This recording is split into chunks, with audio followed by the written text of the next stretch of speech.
I love the liveliness, the constant feeling of energy. Definitely the world-class education. The diversity. Nah, the nightlife. I would say the people. For me, it's the stories.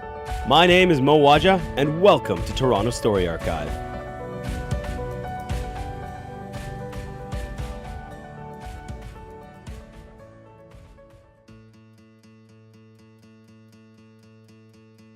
Hello, and welcome to this week's episode of Toronto Story Archive. You know, times have changed since my parents were entering the workforce. Whenever we have career discussions, they and I, one of our biggest disconnects comes down to a matter of risk. You see, their path was fairly straightforward. Study hard, become a doctor, and your life would be set, laid out before you. Unfortunately, or I suppose fortunately, if you're me, that for me wasn't in the cards. After a brief stint in chemical engineering, I found myself almost as far away from medicine as I could possibly get, studying business at the Ted Rogers School of Management, Ryerson University. Now, going into business was met with a certain amount of skepticism from my family. The main critique, that a Bachelor of Commerce degree comes with a significant amount of career uncertainty. Nevertheless, when I left Ryerson, it was to enter the business world as a freshly minted marketing coordinator, and it was good, at least for a little while. You see, a year into my career, I found myself looking, not at other options in the same vein, per se, but just for something, anything new. I had a few contacts at the United Way with whom I was in communication about getting back into the public speaking training world, something that I had done a good deal of during my time at Ryerson. And so, only a year into my newly born marketing career, I transitioned out of my full-time job to go into business for myself, teaching professional speaking. Now, this isn't the classic story of I quit my full-time job, became a full-time entrepreneur, and launched a new Juicero juicer. It's not even the fairy tale of I quit my full-time job, traveled, and went on a journey of self-discovery. The reality is, it was a struggle. It's still a struggle, and it probably will be a struggle for some time. A rewarding struggle, certainly, but a struggle nonetheless. The difference, though, is that not too many years ago, such a decision would be rare, would be virtually unheard of. To my parents, calling this decision rash was, and still is, definitely an understatement. But more and more, this career wanderlust is something we're seeing from mine and the next generation. Goddamn millennials, am I right?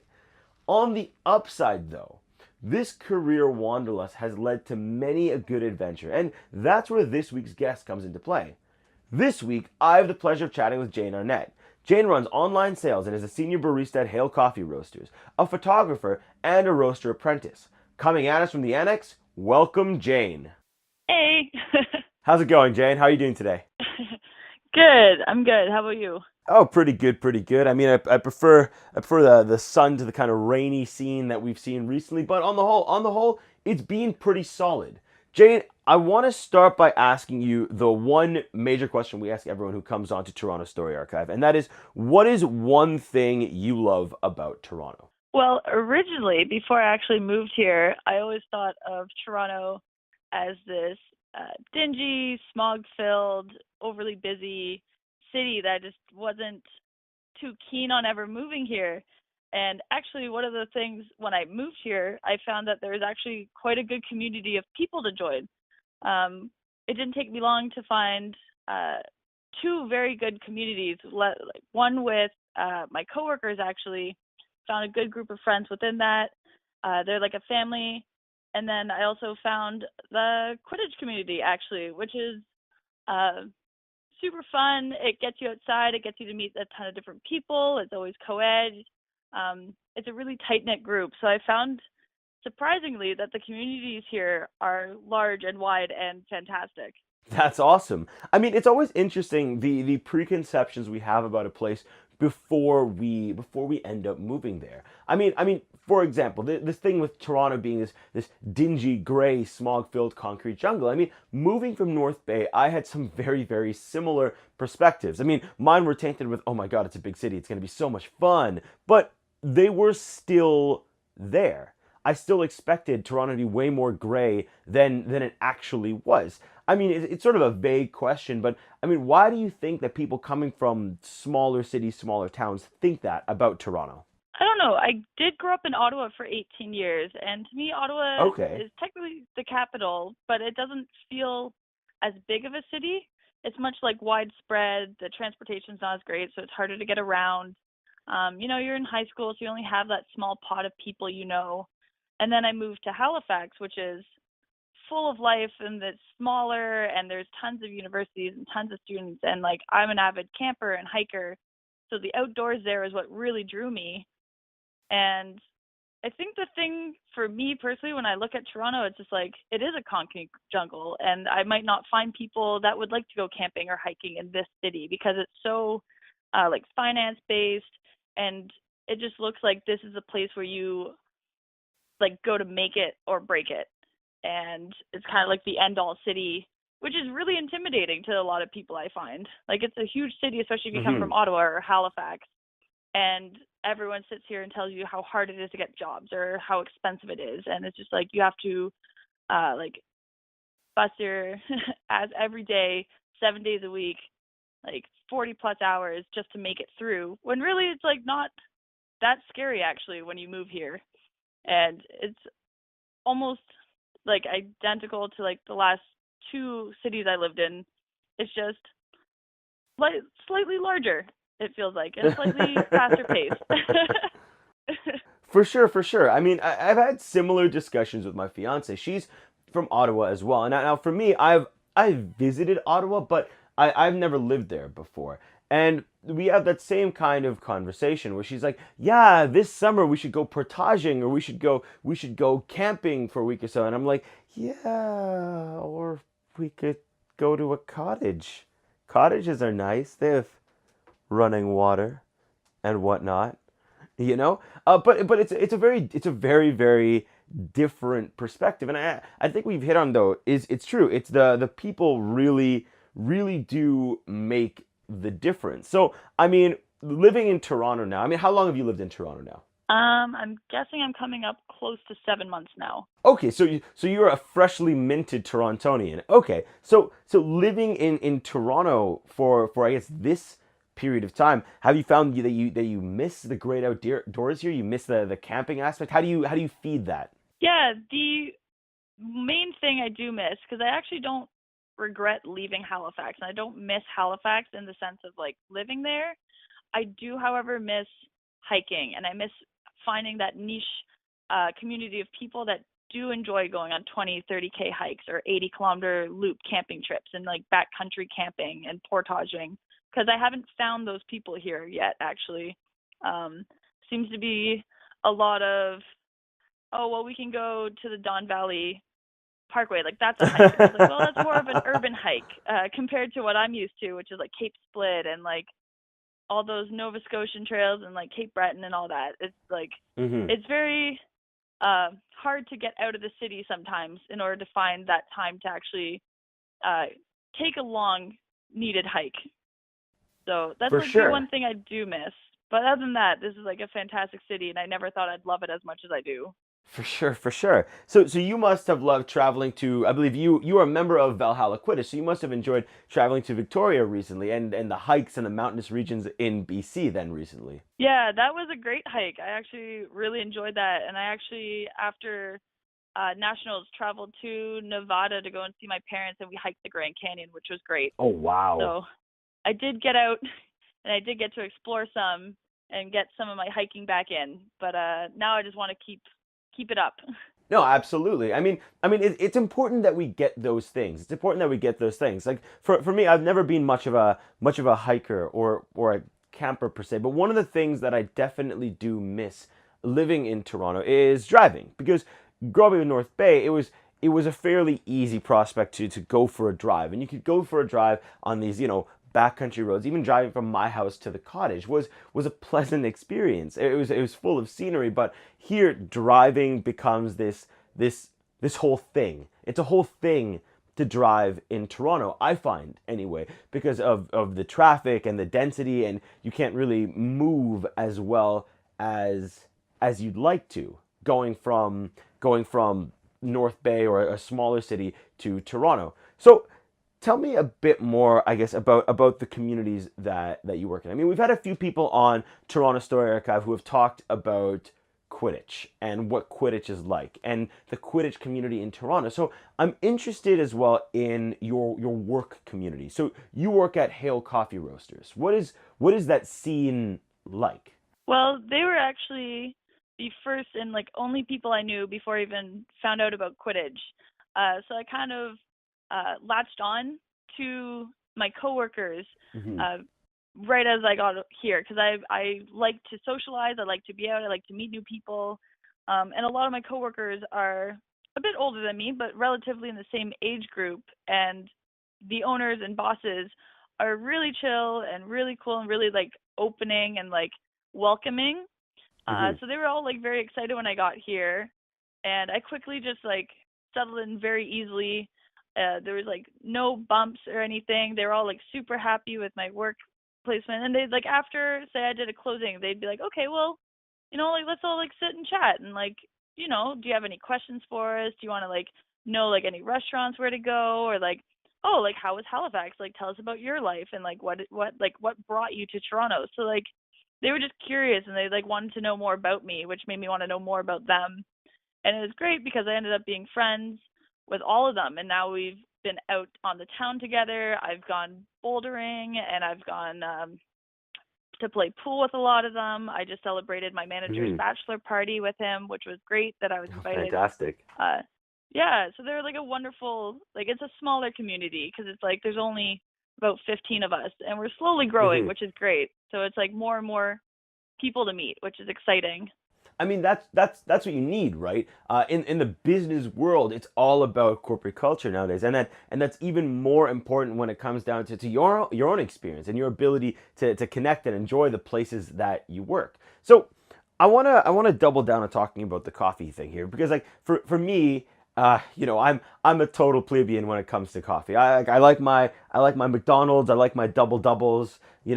Timmy's in a pinch, especially during roll up the rim season. But there is a culture in Toronto and around the world around coffee, surrounding coffee and good coffee and I guess the interest and the art of roasting. So you are in that scene. So can you tell us a little bit about I guess what is that like being in the more the gourmet coffee side of things? Well, it's actually, I still find it very interesting every day because I'm learning something new. And I've been in the coffee industry now for 10 years. Oh So I actually wow. started when I was about 14, just had like a little ice cream shop. I was like the only one trained on the espresso machine. And like only the supervisors could touch it. And I got to serve all these drinks. And it was pretty mediocre coffee, which I didn't know at the time. We're doing like the super sugary, like Starbucks-esque frappuccinos and like raspberry mochas and like the hazelnut infused drip coffee, which is Hmm. absolutely disgusting now that I know more about it. And I thought it'd be a great job to have during university. So, I just applied to every cafe in Halifax and I got a job at one of the top rated ones in Halifax without knowing it. I just like walked in, they weren't hiring, talked to the manager, was like super excited, I had fuchsia pink hair at the time, like, hoping I could like maybe still land a job with like all the Yeah. tattoos and piercings and whatnot. And she hired me within the week and I found out very quickly that my owner or the boss was a purist, aka I was not allowed to drink my coffee with milk or sugar. I was not allowed to Oh, put okay. syrups in it. Very much like you will learn the trade of the coffee. And he sent me Hmm. on all these courses. He made me meet all the local roasters that we used. So I got to know Jim from Java Blend really well and Austin from North Mountain. And they're just like the wonderful people and they're super supportive. They did coffee cuppings for me, which is like a whole other side of it. And from there, I actually decided that I would prefer to make coffee my Hmm. passion and kind of strive to have my own cafe one day. So from there, I actually just continued and like got into the senior barista position, so kind of like an assistant to the manager. Um, and then once I got to the absolute top where I was like training other baristas for cafes and helping out with that, I was like, well, I want to learn roasting. And it's a whole other side of roasting. So that's what actually brought me here. It was I applied to Hale, and I told them I wanted to learn how to roast. I wanted to learn the entire backside, the history behind it. I wanted to meet the farmers and the importers and the exporters, and I wanted to go Fantastic. and check out the farms out in like Kenya and Ethiopia and like Colombia and Brazil. So I've just started. I've now been doing roasting for about a month and a half, 2 months almost, Hmm. and it is quite extensive, the amount of work and knowledge that goes into roasting that I would have never known or guessed that from just being a barista for 10 years. So the coffee culture is a lot larger than just walking into a cafe and having an amazing latte with like some incredible latte art or like the latte art throwdowns. It's everything. So it's meeting the farmers, like having the importers and like getting relationships with people and other coffee shops. It's been great going around to the coffee shops in like Toronto and getting to know some of the baristas and trying to be like more of a regular and Hmm. just discussing coffee, especially the more smaller local ones and all the roasters. I got to meet a wonderful manager from Boxcar who was like super excited about coffee, and we just had a great 1 hour conversation about grinders and espresso machines and tamping and how many grams and like the extraction process. Wow. Yeah, which it's funny because I've tried to when I'm with friends, they always like their Starbucks or they like their Tim Hortons or the McDonald's, and I try not to overwhelm them with how much I know about coffee because I know the coffee that they're drinking is not great. Yeah, you're not a fan of the unicorn frappuccinos? No, I'm not a fan.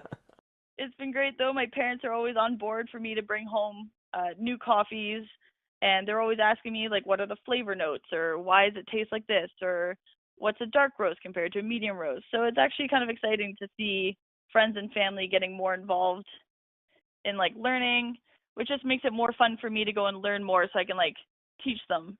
Absolutely. Okay, I have two follow-up questions because I know very, very little about anything that you just mentioned. So my two questions are first, what is cupping? Like what is they did the coffee? What does that mean? And second question, can you describe a little bit more about the process of roasting, right? Because I feel like the vast majority of us don't really know what that entails. I definitely don't know what that entails. So like what's cupping, and then can you tell us a little bit more about like what roasting is and what that means, what that looks like actionably? Okay, so cupping is basically when you get samples in from different farmers. So say there's a farmer from Brazil and he brings us 4 different coffee beans, like green coffee beans, and he wants us to hopefully pick one and like buy more, like 600 pounds worth of beans. We'll roast each sample, and then we'll do a blind cupping. So what that means is we'll have all 4 of them there, like in a row, I guess, blind. So like when we include people, so we'll always get more people to come and do the cupping with us so we can get more feedback. Because this means we're either going to pick one and spend money to make a profit and like to roast this coffee. So we need to make sure that we have the right feedback before we Mm-hmm. even go ahead with purchasing it.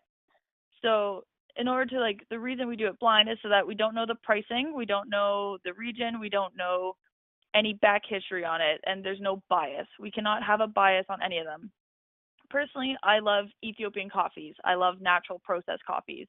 That means normally they're sweeter coffees. They're more like berry-like. So if I go into a cupping and I know that one's a natural, I'll automatically have a biased, preconceived perception that that one's going to be sweeter, Okay, which isn't what we want. for And sure. it's a bit of a process. The cupping, like there's um, constant variables that you need to know. There's smelling the coffee, so what you get out of it, like the aromas when you like have the coffee wet, and then you taste it, and that's where you try and get all the flavor notes out of it, so you can get an idea of how this coffee will taste when you roast it. And then from there, say we decide we liked one of them, we'll take that, and then we'll buy, say, 200 pounds or 600 pounds, however much we'd like, and we'll have them imported and delivered to us.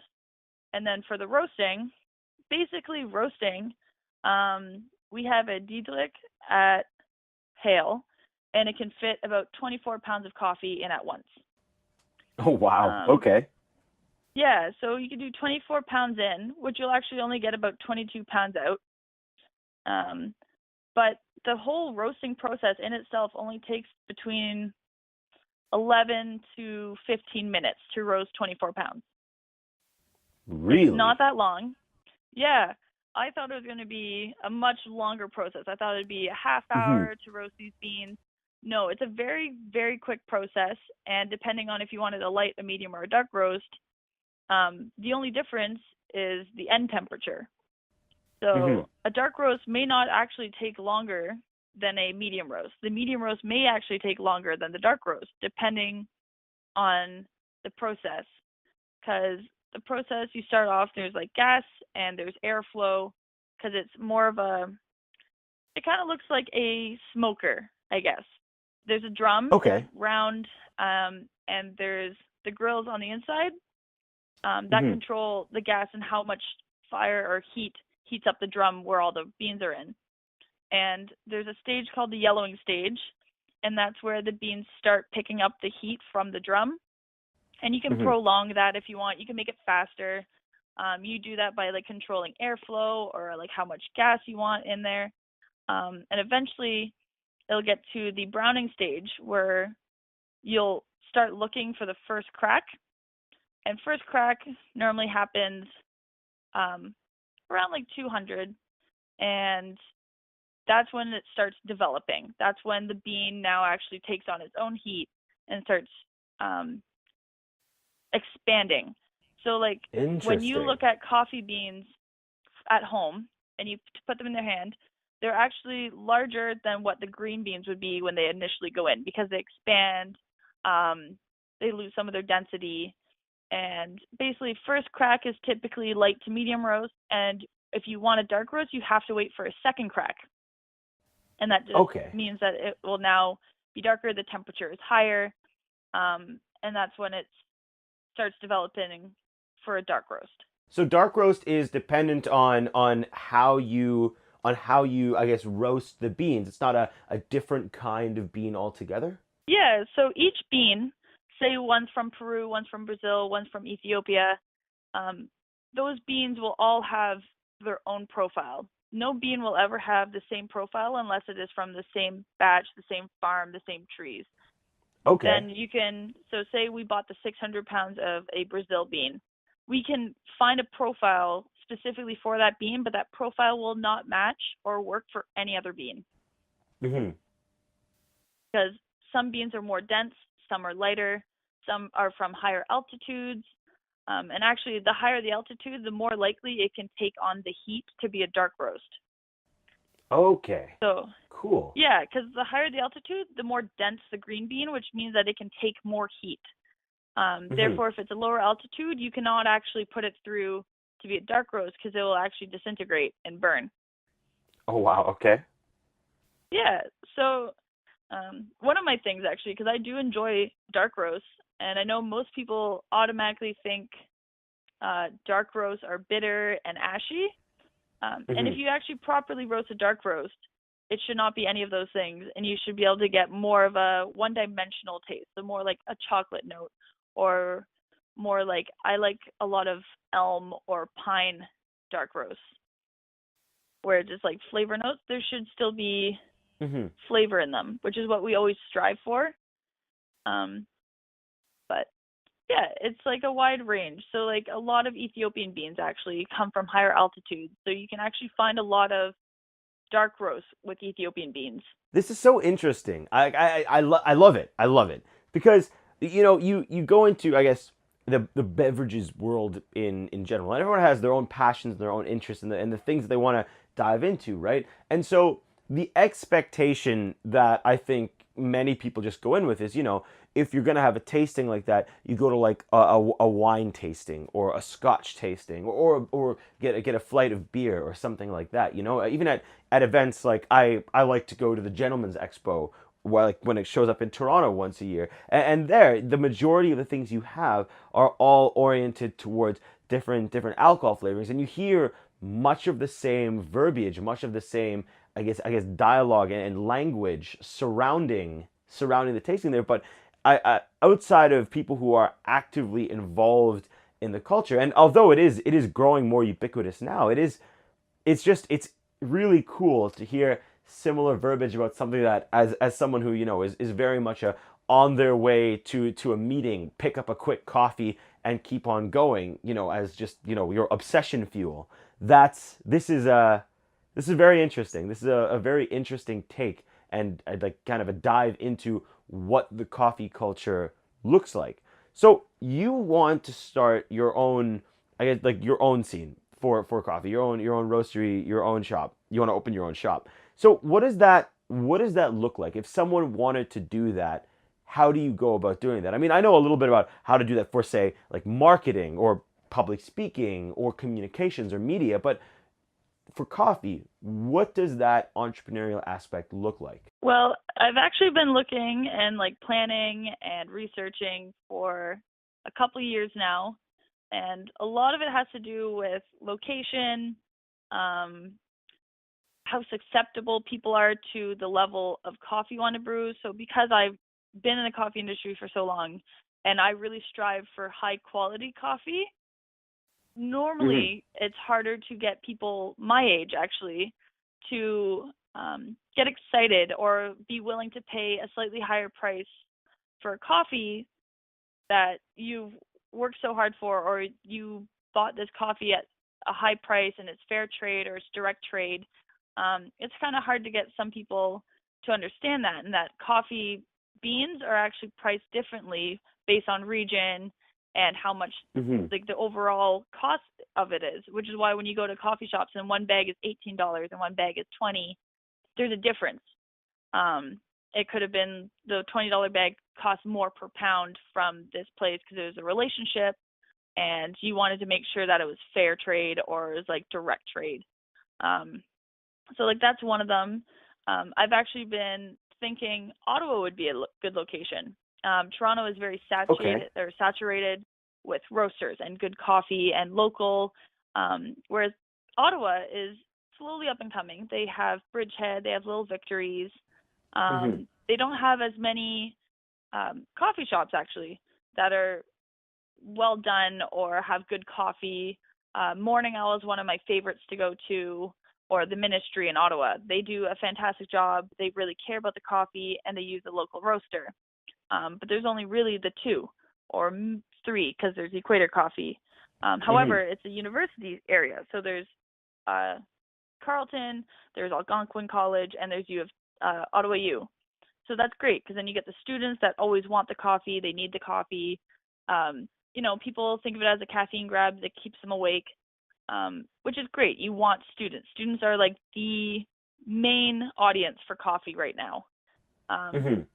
so like that's something I think about, and there's a lot of space there. It's not as expensive, which is another thing. But one thing most coffee shops think is they have to put so much thought into the coffee that they forget about everything else within a coffee shop. The amount of times I've For been in sure. coffee shops where the coffee is absolutely amazing, but there's not a lot of baked goods, or there's nothing substantial to eat. There's no wall plugs. There's not proper seating. The tables Hmm. are too small. You don't want to sit. You don't want to stay. You want a to-go cup and you want to leave, which kind of deteriorates from the overall experience. For I've sure. been reviewing coffee shops since about last year. I have my own blog, and those are the components I look at: is the atmosphere, the food, the staff, the coffee itself, and the location and the area. And it's a combination of everything. You cannot forget about food. You cannot forget about Hmm. seating. You can't forget about your staff. You can't forget about the atmosphere.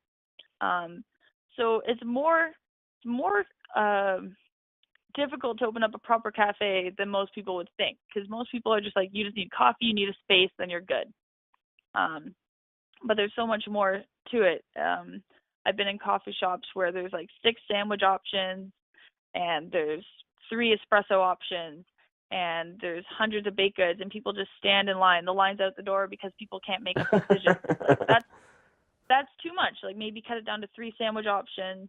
Keep it there's like a vegan option, there's a gluten-free option. Like the amount of dietary needs are now expanding too. So you have to think about that and what are the trends? What is in, what is out? You have to know your audience and they're your main feedback. You have to listen to them because they're the ones that are going to be coming into your cafe. So I've been asking a lot of people from my parents' age, like the baby boomers, I'm like, what are you looking for? And what they look for is different than the millennials. And what the millennials and, say, people that are just new to coffee, their needs are different. So it's kind of like a niche on, like, you need to pick a market, you need to pick a location, and then strive to reach that audience.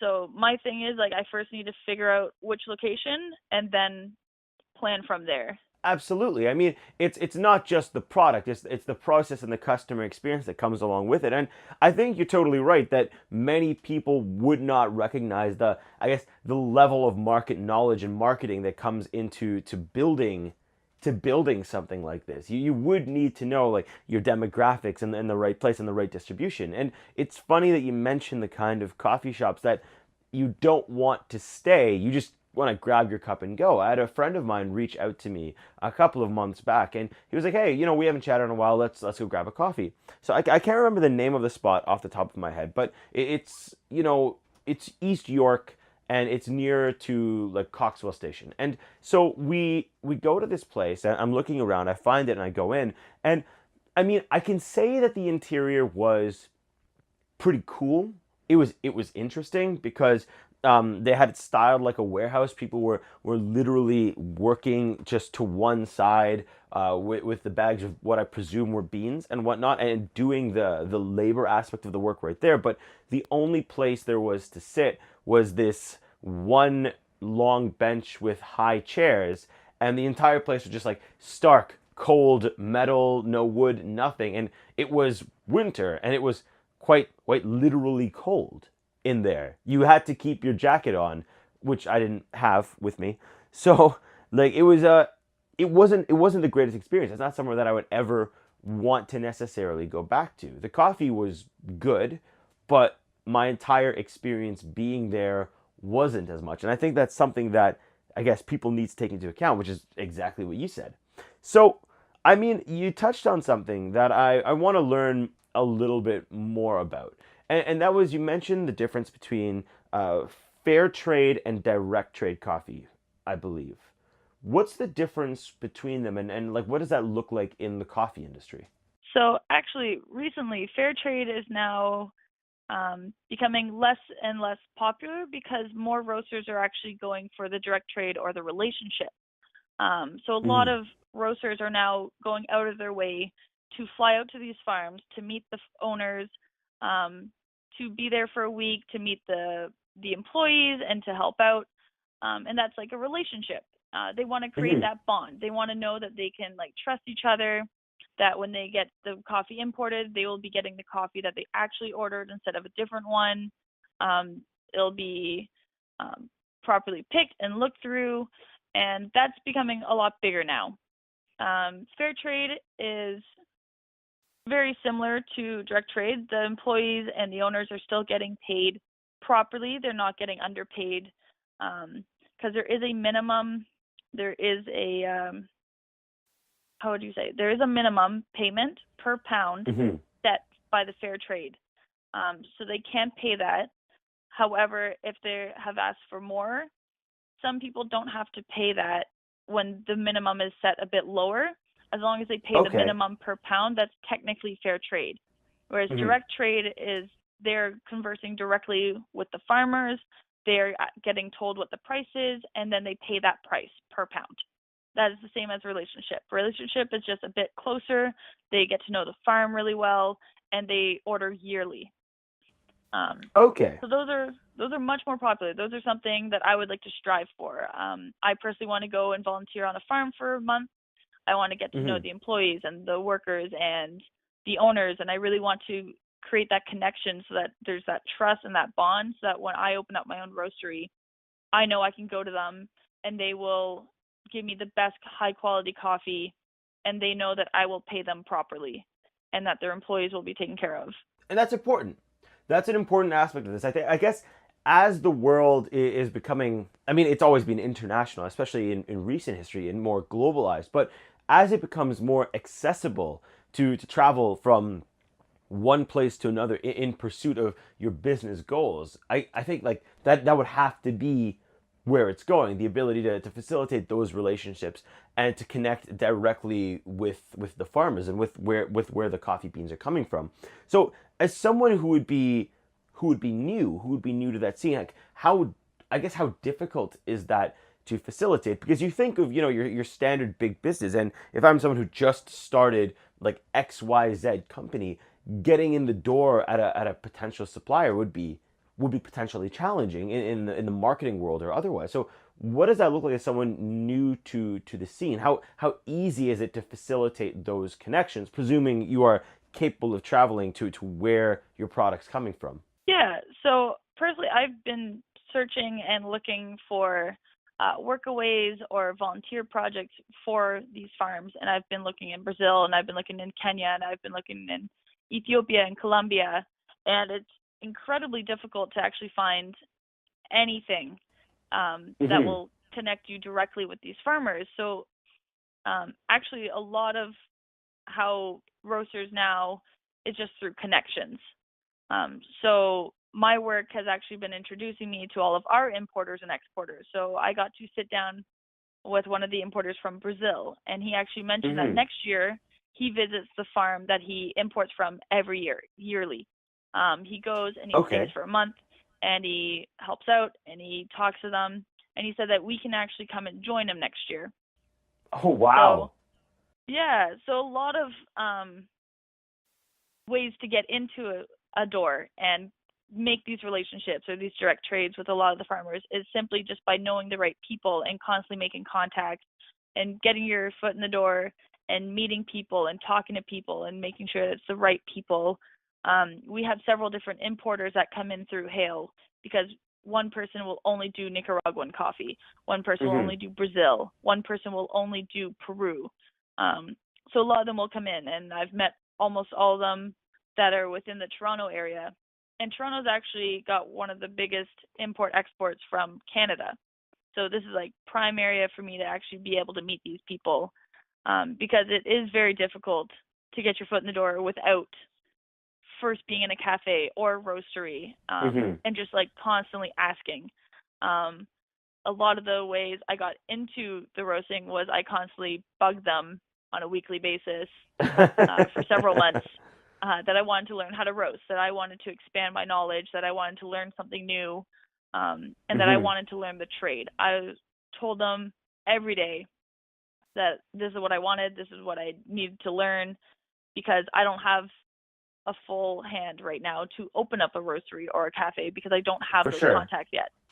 So yeah, that's mostly it. It's just like constantly putting your name out there and constantly going for roasteries and cafes that will outsource or import. See, I think what scares a lot of people about doing something like this, doing a venture like the one you're describing, is the uncertainty. The uncertainty aspect that comes along with, stepping out of whatever job they happen to be doing right now, the more regular job, the more like 9-to-5 steady paycheck work.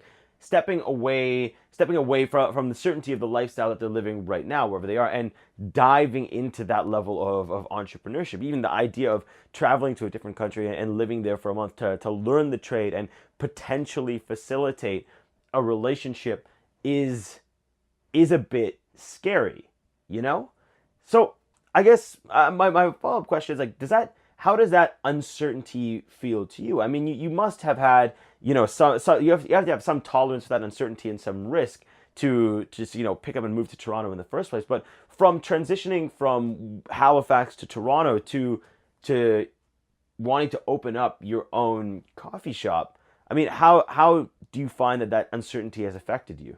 Yeah, I've had a lot of uncertainty actually. I did come to Toronto in August to check out a couple cafes.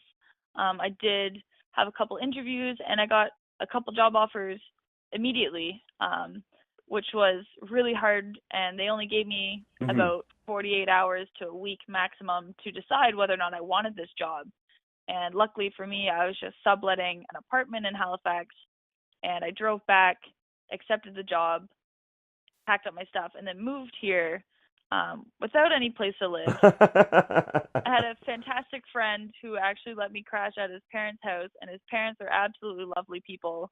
And I stayed with them for 2.5 weeks during my first month here, and I worked 65 hours a day, and I was constantly looking for apartments while I was working, and luckily enough, I found one for October 1st. So there is all that uncertainty, especially living on a couch and getting really sick. The first week I was here, I started freaking out that maybe I didn't make the right choice. I had a comfortable apartment. The rent was cheaper. I had my friends. I knew every place. I was a regular in all the places, in every cafe. I knew the roasters there. I knew how to get there. I knew that they could help me out. And just coming here and then not knowing anyone, not having a place to live, living out of my car, definitely was a very stressing moment. And once I got settled in, and I met my coworkers and I got to know them a bit better, and I got more settled, it was great. And then while I was just being a barista, I started wondering if I ever was actually going to get to roast, if that was going to actually follow through from what they said. And when I first got here, there was already a roaster apprentice at Hale.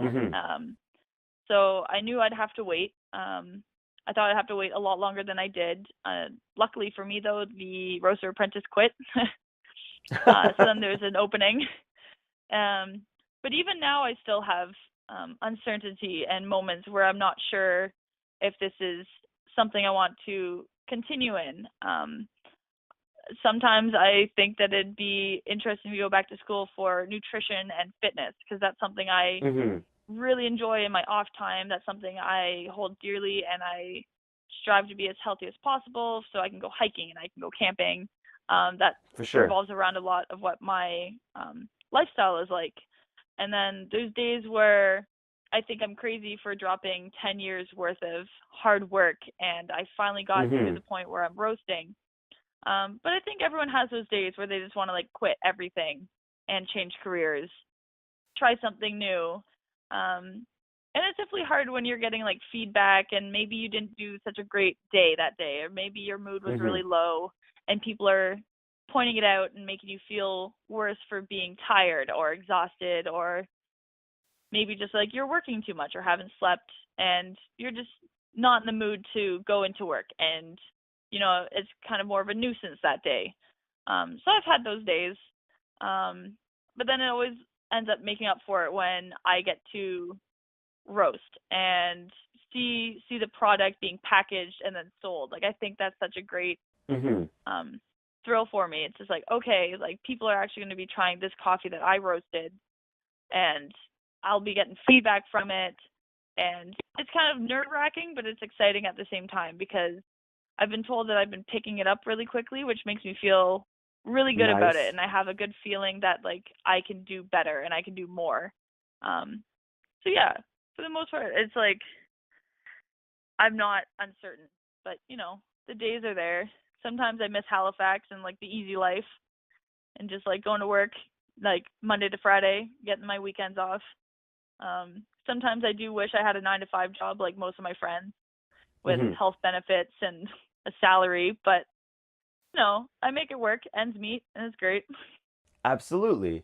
I mean, it sounds like one of those like, you know, business platitudes. It's all about your passion. It's all about your passion, right? But it really is, right? If you're passionate about what you're doing, then it has an impact. And even on the roughest of days, it has an impact on your ability to push on and carry on and focus on driving that passion just a little bit further. And I think what I like about, I guess, what you've told us today, about your story, about the roast, is that passion definitely shines through.